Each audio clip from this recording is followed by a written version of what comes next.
Good evening, West Coast Berbice, East Berbice, and of course right here in the Quarantine Coast. Welcome once again to another program of Issues in the News, and also welcome my Facebook viewers.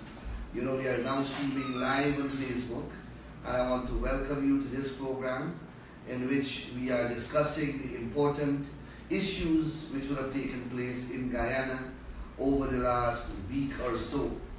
Tonight is a special night. I have with me a guest, Mr. Adrian Anamaya, Member of Parliament of the People's Progressive Party and a member of the People's Progressive Party and a prominent lawyer in Berbice. Adrian, welcome to the program. Thank you, Mr. Kumar. Good evening, viewers. Well, you know, this program, we start discussion from the beginning, and there are so many issues to discuss. Where do you want us to start? Well, we can start with what's topical right now, the blacklist, the so-called SOCU blacklist, and the efforts you made and the party made to secure the names of the 200 persons who were reported in the newspaper to be blacklisted, and how that unfolded. Well, you saw that there was a report in the newspapers, in Kaicho News. I waited for over 2 weeks before commenting.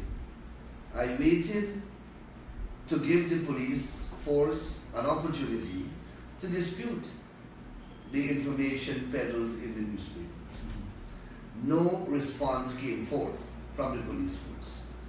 Then our colleague MP Bishop Ejil wrote to the Commissioner of Police requesting the 200 names. The Commissioner of Police, rather than take the opportunity to refute the allegation if it was not accurate, chose to inform the Bishop that he should direct his query to the Commissioner of Information instead. Now, in those circumstances, is it not reasonable to assume that there is such a blacklist and that the information is correct? And that is all I did, and I highlighted the constitutionality, the unconstitutionality of the blacklisting of people, because I reasoned, since SOCU has done the blacklisting, that's what the article said, Yes. and since it's public knowledge that SOCU has not charged 20 people as yet, it means that 90% of the people on that list, that is over 180 persons on that list, have been blacklisted without a charge. And that is unconstitutional. That is taking away people's rights and imposing sanctions upon them without even instituting a criminal charge against them. That's the height of unconstitutionality, the height of abuse of power. And that is what I highlighted in that article. Not knowing that I invoked the wrath of the Commissioner of Police, who came down upon me like a ton of bricks. If it is that the article is inaccurate, but then deal with Kaicho News. Don't accuse me of misleading the public. And what is important is that the information I have, I got it from another source as well. And it confirmed that this list came from SOCU. I guess the police commissioner does not know what happens at SOCU. He didn't know that that car chase that took place in 2015, December month, which resulted in the death of 2 persons, I believe. Mr. Payne from the Army. Right, the guy from the Army and his wife. Remember, the police commissioner came out and said he was unaware of that operation. And there was no inquiry. That's correct. That was a SOCU operation. He was unaware also when former President Jack Dale, Luncheon, etc. were arrested.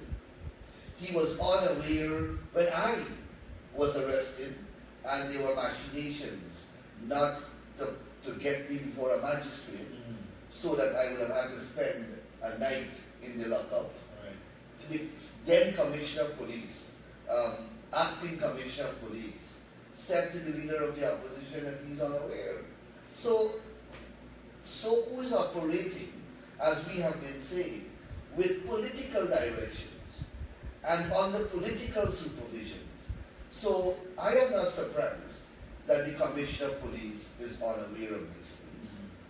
And then you choose to say that I never give this opinion on blacklisting. Well, which I did, but that's neither here nor there. Right. And as I pointed out, Mr. Dudnod Singh, a former Attorney General, did an opinion as well. And I asked Mr. Singh to do that opinion because of the unlawfulness which was taking place since then. Under the military government, they were doing this, you know. So it's obvious now, I think, Mr. Nandala, that they have set up a parallel police force in Soko that is taking directions from political masters. And the blacklist is not only unconstitutional, as you highlighted, but it is apparent that many of the people on the list had no clue that they were blacklisted. So they would have showed up at the airport with their families or whatever to make a trip visit, whoever they are. And they would have been denied the right to leave the country. And further to that, as you said, there have been no charges instituted against you. But I think what has put them in reverse gear is that your letter highlighted the legal aspect and the unconstitutionality of the action.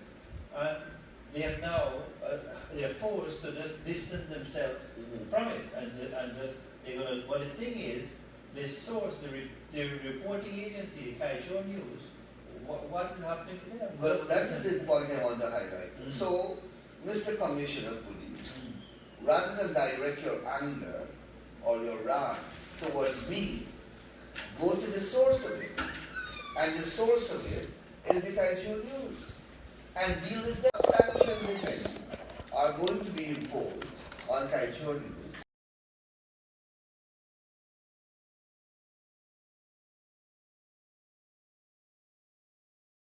Correct. Well, then do something about Kaishon News, peddling misinformation, as they have been doing for years, without any sanctions being imposed upon them. So we are waiting to see how this situation will unfold. But Adrian, tell me what's going on in Berbice. Well, we were chatting, I was chatting with some people right here at the television station and some other people during the course of the day. It's flat. The economy has bottom line. We were having a discussion already in court among the lawyers even, and they were saying that we are headed to a collapse, and they quickly corrected me and said that we're already collapsed. So the economy is flat. All the businesses throughout the length and breadth of Berbice here, whether it is hardware, lumber, construction, you name it, they're saying that they're either down by 50 to 80%, or they are going out of business. There's a popular business place in New Amsterdam, has been in existence for many, many years, one of the biggest businesses in Berbice. Matter of fact, he has a chain outside of Berbice. He is now, that entity is now forced to retrench people. And this is what is happening throughout. Not only him, all the businesses, the big businesses are downsizing. They're just downsizing because they cannot afford to keep, your payroll is normally one of your biggest expense, your biggest weekly or monthly expense.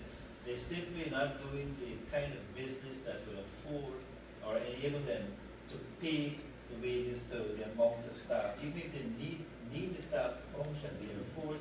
Either they close shop completely or send home a few staff members so they could roll on for another a few months. And what are they saying are the reasons for that? Well, it is being blamed squarely on the government and their inability to, one, inspire confidence in the business people, two, to manage the affairs, the economic affairs of this country in a prudent, sensible way, as any business person should, or any first-year economic student would, that will let the people see that, look, these people know what they're doing, and there are investment opportunities here, and to create also a friendly business environment, a friendly relationship with the private sector. Not sending the taxman, the GRA after them, squeezing the lifeblood out of them with taxes. We're not saying that people should not pay taxes, everyone should pay their fair share of taxes, but not this oppressive taxation regime that the government seems to be forgetting that you tax profits. And if these businesses are not making the profits or the profits that they used to make in the past, obviously the taxation revenue generated there will be much lower. And also the great uncertainty with sugar, what's happening with sugar, and the certainty that they will close down Rosal Estate and the Skeleton Estate, the future is very bleak. And rice, they have managed to, the two main things we have in Borbie is sugar and rice. And they have managed they're killing sugar, and they've managed to cripple the rice industry. So the two main economic driving forces in the region, sugar and rice, are sick and are bedridden. Sugar on its way to the morgue, and rice in an almost comatose state. And there is everything rather, that the government does are designed to, rather than kickstart and rejuvenate and re-energize the patients, they are designed to kill it further and quicker. That's the story. And of course you have the draconian taxation system. I was speaking to a contractor today who does a lot of hiring of persons to work on his contract sites, including subcontractors. And every single one of them now, he has to impose this 2% withholding tax on their wages.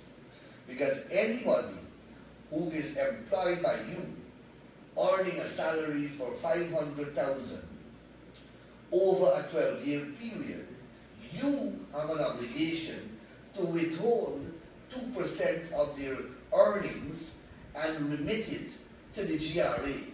So not only is the population now tasked with the collection of that, but you are now tasked with the collection of a 2% tax, withholding tax on the salaries and wages of almost every one of your employees, because almost every one of your employees would be working annually for more than $500,000.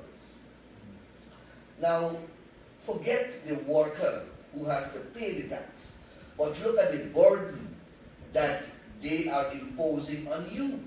You now have to you have to incur additional expenses to put a particular accounting mechanism in place that would charge this 2% and ensure its timely transmission to the GRA. So you have to get a staff to do that. You have to maintain accounts. You have to ensure that it goes to the GRA and you not getting a cent out of it. So your working expenditure overhead suddenly has increased for no reason at all and through no fault of your own. And then you have the impact that 2% is going to have on the employee. This is an employee who already paying PAYE or income tax. He already has NIS deductions coming out of his salary. He already paying VAT on every single thing now. Water, electricity, all basic food items, all education materials for his children, all health materials for his family, all clothing and everything else paying VAT on. He's paying I don't know how many other taxes for his vehicle, for his driver's license, for his insurance, for the renewal of any one of the public licenses that he may have to acquire. So this singular employee, if he works a salary of about $100,000, is paying nearly $50,000 in taxes alone. And only $50,000 he has to spend on his family. So immediately, every single worker in this country has become thousands of dollars per month poorer than they were in 2015. And that is how you have to look at it to understand the kind of climate that this government has created under which people are operating. And then, in addition to that, as you pointed out, you have the GRA man coming after you. Then you have the perennial and perpetual threat of SOCU and SARU. So that if you have a big house or you have a car, a fancy car, you always are under that threat that any time you can be audited. And if you escape the handman noose of the taxman, you can fall into the trap of SOCU. If you escape SOCU, there is still SARU waiting. And then every day you have to confront the traffic policeman on the road who wants to extract from you one thing or another. So it is becoming extraordinarily stressful to live in Guyana. And the ordinary Guyanese, as well as the rich and powerful, as well as the middle class, every strata of the society is facing this problem.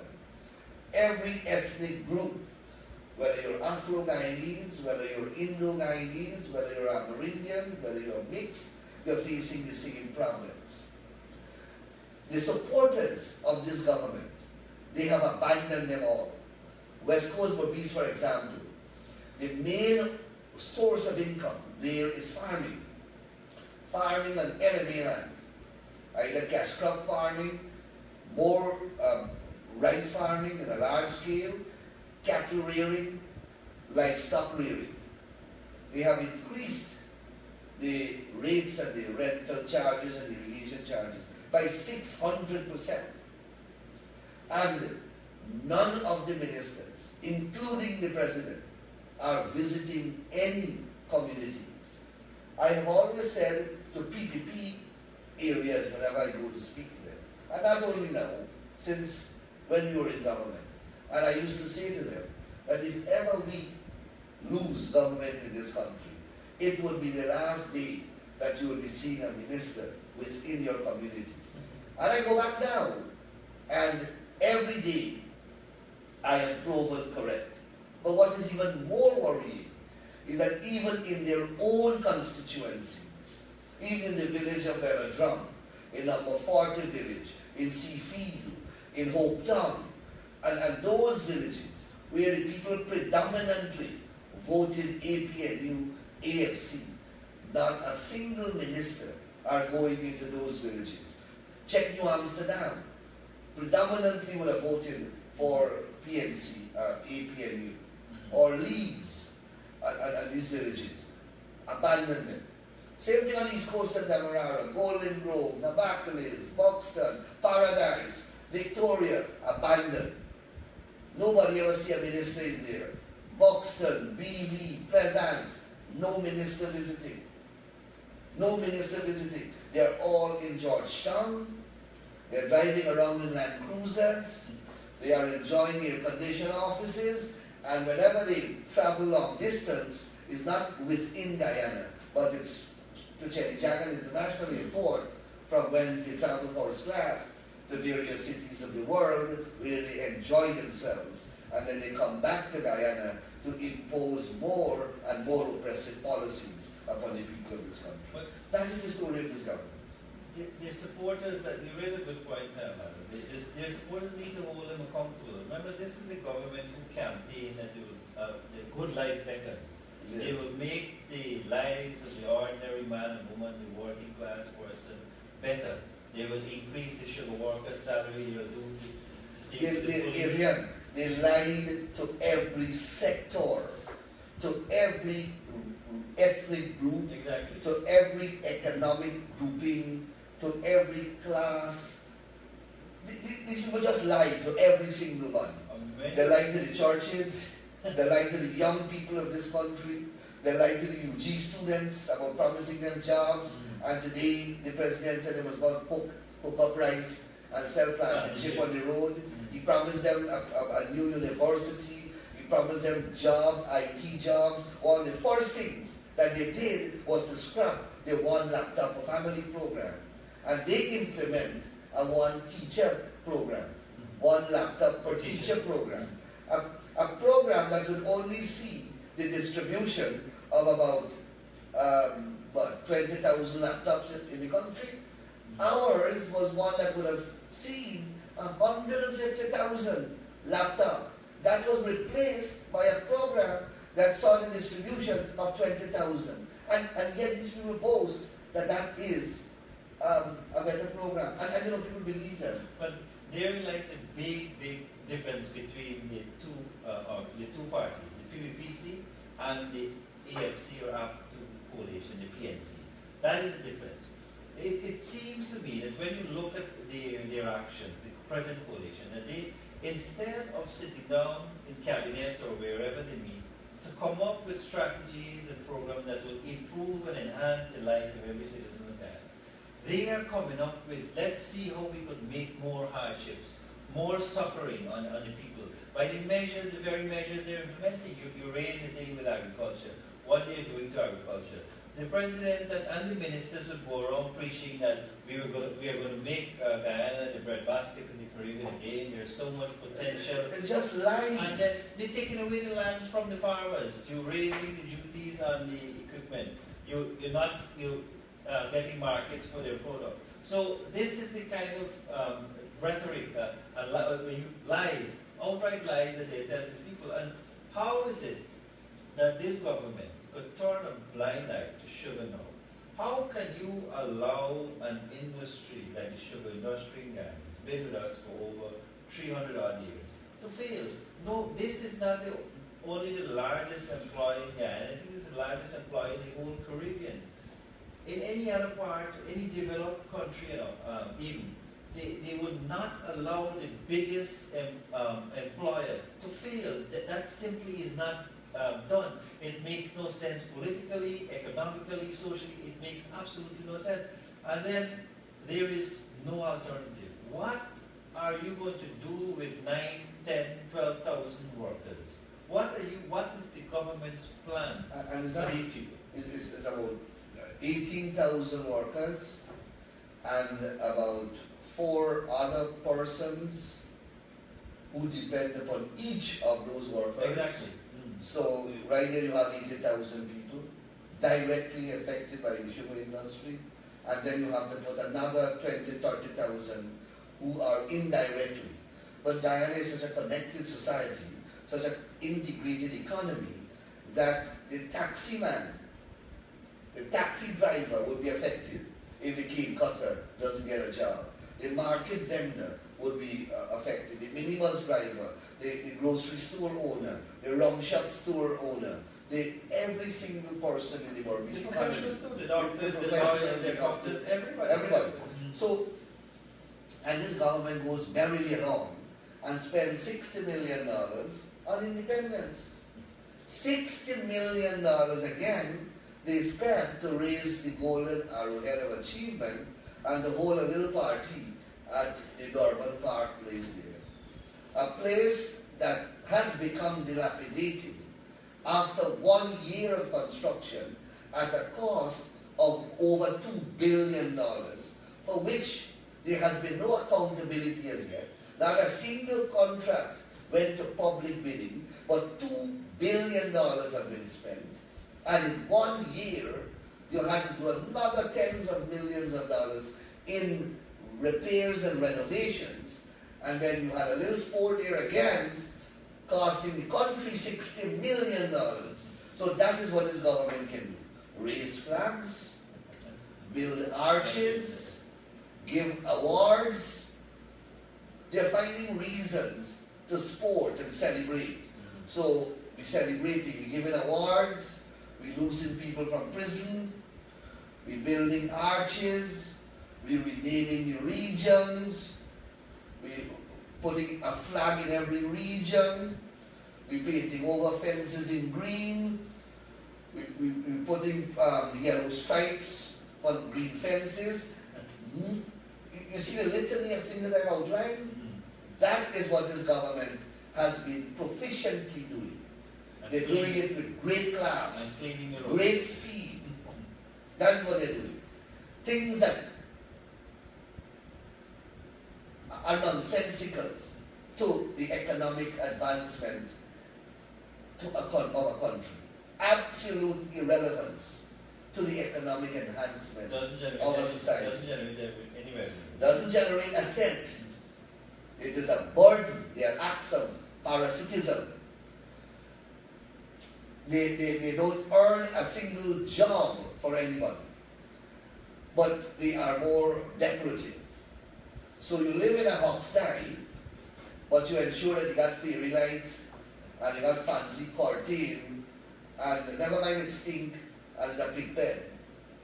And the pigs in the pen are hungry. But once the big pen look good, that is what this government is concerned with. Pomp and ceremony. That is their mentality. Pageantry, yes. Pomp, ceremony, and pageantry. You're right. That's what they're concerned about. The trinkets, the glittering, the bling. They call it bling in America. But another issue, it seems, for those who are following the news, and it seems that the more vociferous or more outspoken PPP MP like Anelis or Bishop Edghill, or you or Irfan Alio, you'll see that the more outspoken, the more they highlight corruption, the more they highlight the incompetence and the discrimination that this government is involved in, the more pronounced the efforts at witch hunting and demonizing these individuals. So we are seeing this playing out with the bishop, for example. You see, these are not democratic people. This is not a democratic government. You heard the president himself as leader of the PNC at the 12th Biennial Congress. I wrote about it in my last article at Congress Place, August 2015, committed the PNC party to Burnhamism. Only a few weeks ago, they celebrated the 60th anniversary of the party. And again, the General Secretary of the party reiterated that the leader of the party is implementing policies and principles of Burnhamism. Now, the hallmark of Burnhamism, what Burnham is known for, both in Guyana and around the world, you just mentioned Burnham name, dictatorship, authoritarianism, rigging of elections, are what comes to people's mind who are acquainted with Burnham. A few might remember that he speaks well and so on, but so do I, but so that's not an issue. He was known for that around the world and in Guyana. And here it is, rather than trying to distance themselves, as President Hoyt, not only of the PNC sensibly tried to do, distance himself and the party from Fox Burnham. Because Hoyt knew what Burnham stood for, internationally and nationally. So Hoyt started to undo what Burnham did. And that is why he brought back flour. He brought back split peas. He started to pay debts. He started to go to the IMF to negotiate for loans. He started to free up the economy. He brought in the Stabroek News newspaper, and there was a breath of freedom, first time blowing across the length and breadth of this country after about 25 years. Hoyt was himself an authoritarian, but not as pronounced as Burnham. Because don't get carried away. The 85 elections which were run under Hoyt was the biggest rigged elections we have had. He rigged even bigger than Burnham, because the PPP got 8 seats in that election. 8 seats in Parliament. Jagan lost Portmorant to some known entity here. But that was the state of the rigging of Hoyt. But Hoyt still knew that Burnham was bad news and moved away from Burnham. This current leader is moving back to Burnham. And Burnham never tolerated dissent. We never tolerated criticisms. People were executed in this country. Walter Rodney was blown to pieces. Father Dark was stabbed to death. Joshua Ramsamy was shot. Moses Nagamutu was beaten. And many people were imprisoned wrongfully, etc. Simply because they criticized boredom. People were blacklisted. I wrote about it last week. How horrendous that thing is, and it is back with us again. That is what boredom means. That is what boredomism means. So, Adrian, to get back to your point, you cannot be surprised if a government is committing itself to boredomism, if that government becomes very vehement and very punitive in its treatment to a political opponent who is critical or more critical or most critical of the regime and the way it carries out its policies. I have been and I am charged. Bishop is, and the bishop going to the privileges committee. And more charges are going to be instituted. So that is the nature of the political game, because that is the nature of the political animal. That's called boredomism. So it is like horse for the track, so to speak. You are going to be, I will always be a victim, or I will always be the target of this authoritarian regime, because I will always be speaking frankly and candidly about illegalities, unconstitutionalities, abuse of people's freedoms, and corruption. Those are the areas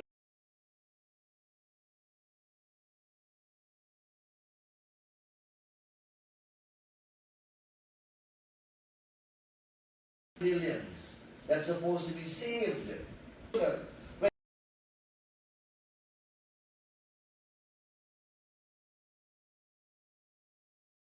On water and light.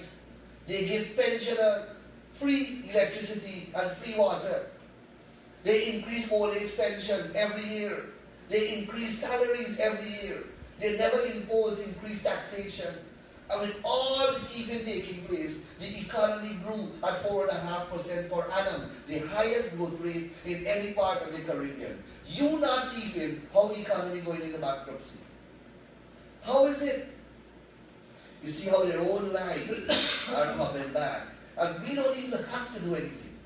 All we have to do is to stand up and show the downward slide of the economy, show how incompetent they are, and either they are thieving 10 times more than they claim the PPP was thieving, or something is wrong.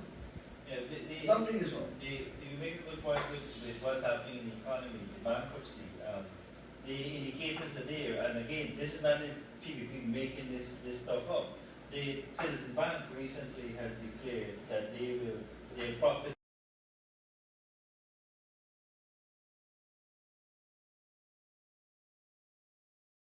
much more money, billions of dollars we're talking.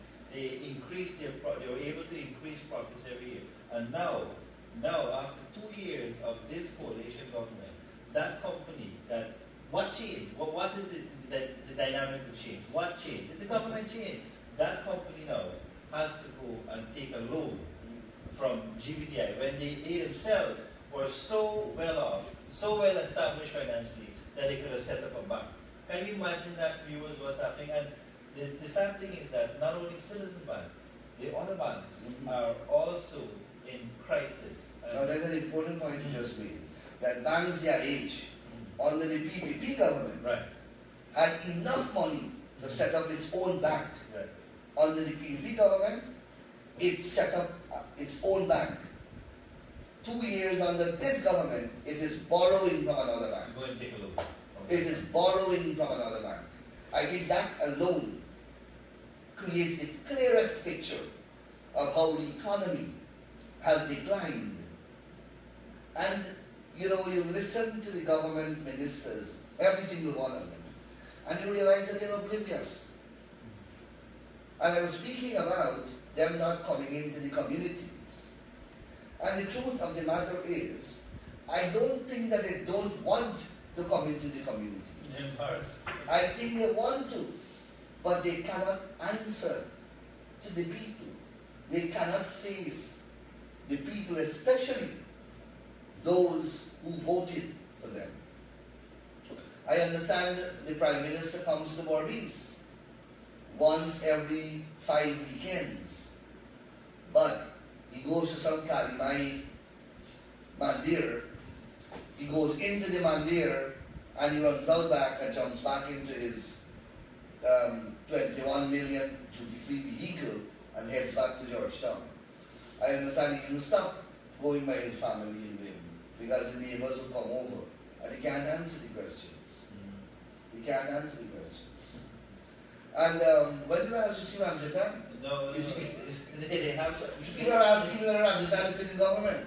Nobody sees Ramjatan. They hear nothing from Ramjatan. It is in all the sectors. Even the Minister of Education, I'm sure many school children don't know who the Minister of Education is. No, they still think it's Priya Malik. They still think it's Priya Or Sheikh Bhatt. That's how bad we are. I have the highest regard for the office of President. And President Granger personally is a very affable gentleman, has a very good sense of humor, and I enjoy chatting with him. But he gave a speech. Try to get a copy of his speech or read what he said at the Independence Anniversary celebrations. He said a couple of things. One, that we must create a state that is free, that freedom must abound in this state. Two, that we must get rid of discrimination. And three, that we must obey our Constitution. Those are the three major points that he made. Freedom he's talking about. No time in our country over the last 30 years has Guyanese felt more that their freedoms are being threatened than now. Than now.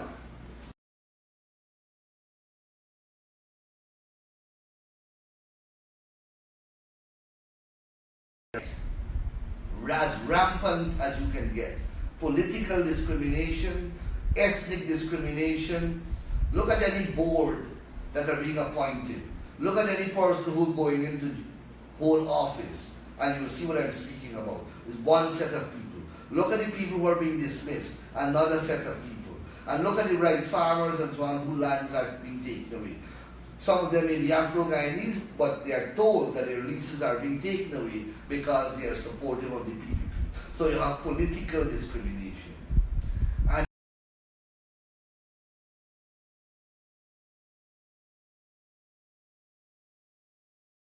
violating the Constitution. But on Independence Day, he tells us that we must obey the Constitution. Well, Mr. President, it starts with you. It starts with you. You have to lead the process. So everything that they say, Adrian, I can point to actions that collides with what they say. Collide absolutely with what they say. This issue of GCOM is really a burning issue in lots of the minds of a lot of people in Maurice here. And the older folks are very fearful that we will have a return of rigged elections under this present regime. And we are seeing the signs clearly that there's going to be an effort to handpick a chairman of President Granger's choice, throwing away the Constitution, throwing away the consultative process.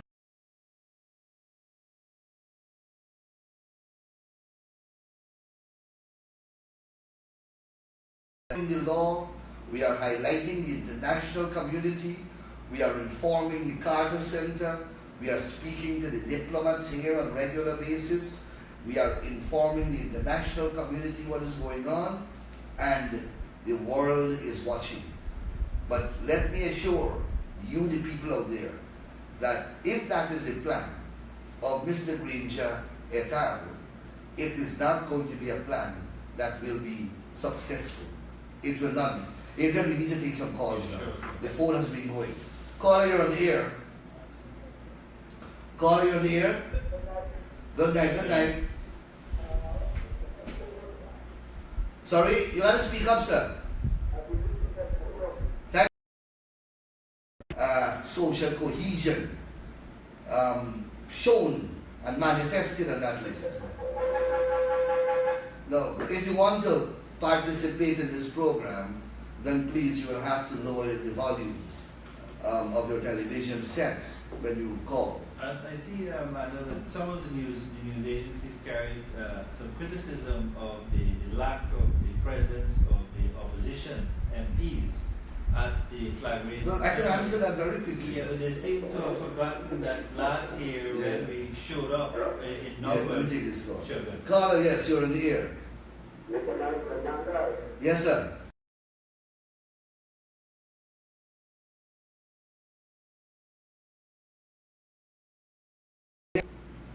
So once you get the book last week, Yes, it was in last year, October.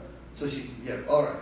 So let her, well, so that I am presuming that the issuance of the book is when the application was approved. Right? Okay, So she will get, let us hope now that she gets, from the time that she gets the book until. okay. Alright? Alright.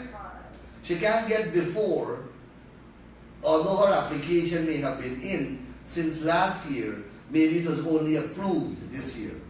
Oh, alright. Right? It's unfortunate, but you know, that is what your argument is going to be.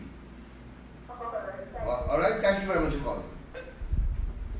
Yes, the reason why we didn't go is one, when we went, we didn't get here to sit down. Two, what are we going there to do? To listen to Mr. President say those things that are unrealistic? Caller, you're on the air. Good night. Hi, good night. Where you calling me from? I from the airport. The Edward, yes. So, there's been 2 years now since we got brought up an election commission here. No, not 2 years, but about 5 to 6 months now. Yeah, 5 or 6 months.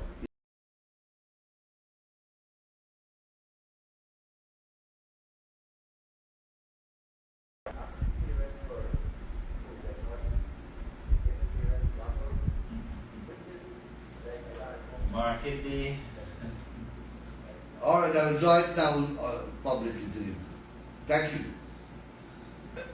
Now, the officials from the Ministry of Education, excuse me, who may be watching this program, the caller is complaining that despite billions of dollars being budgeted for the public education sector, in the public schools, teachers are still requiring students to raise funds to get things done in the school, By photocopy test papers and to whatnot. photocopy test papers, etc. So, something has to be done. I'll raise it in Parliament, but please, if the education officers and senior functionaries of the education system in the region are viewing this program, I ask you respectfully to please look into this matter. So, caller, you're on the air. So we give away 300 million and we got 10, 20 million in corner. Though running at a loss contributes to 15% of our GDP. Though running at a loss maintains the drainage and irrigation system throughout the entire coastline. And I can go on. And that is Gaisuku running at a loss. When the government has generated that money from the act to Gaisuku, I'm sure it was a big. But call us, stay on the line. If they stop paying $14 million a month to rent a house in Alboystown, 14 million a month. If they give back 50% increase in salary, so instead of taking $1 million a month, let them work for $500,000 a month.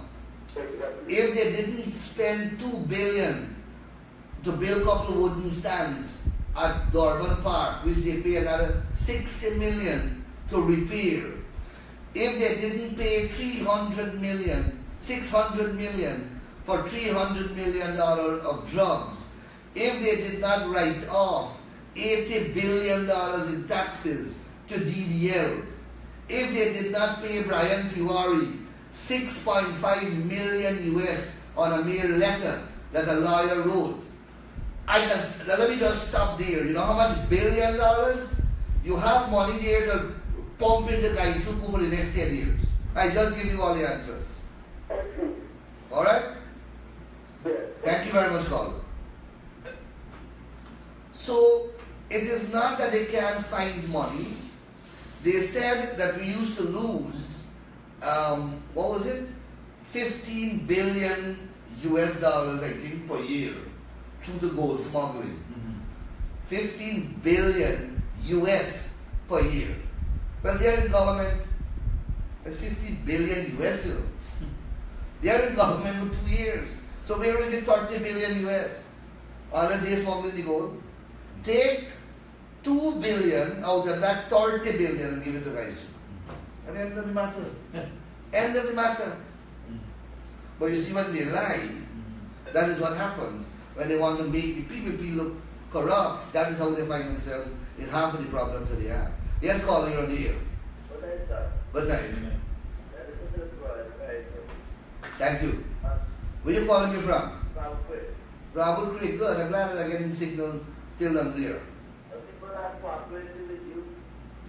Well, you gotta try, you know. You make your bed, so you shall lie in it. Well, I don't know. I can only carry the horse to the well, you know. I can't force the horse to drink the water. Alright? Yes. Or we'll take 2 more callers because the operator has signaled us that it is program time. Yes, caller, you're on the air. Yes, you have to please hurry, sir. Port Morat, yes.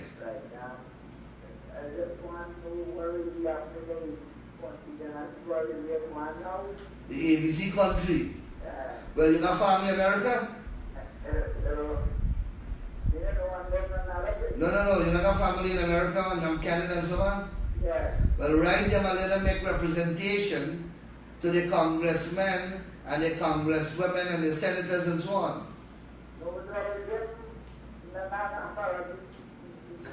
Alright, caller, come wrap up now.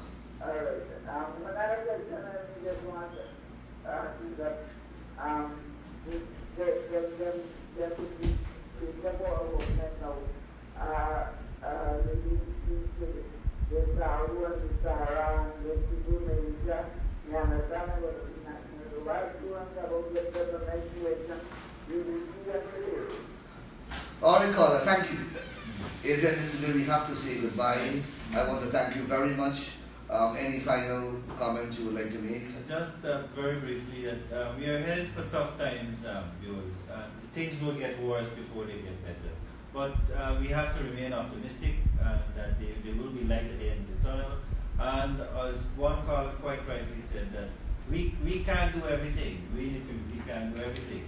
The people out there have to stand up when the time is right and peacefully let this government know, let the world know that you are not going to tolerate what is going on and tolerate any inkling that there's going to be a rigged election and tolerate the incompetence and corruption and discrimination that is going on in this country. Thank you very much, callers. This is where we have to say goodbye until next week, viewers, and of course my friends on Facebook. Join me again next week as we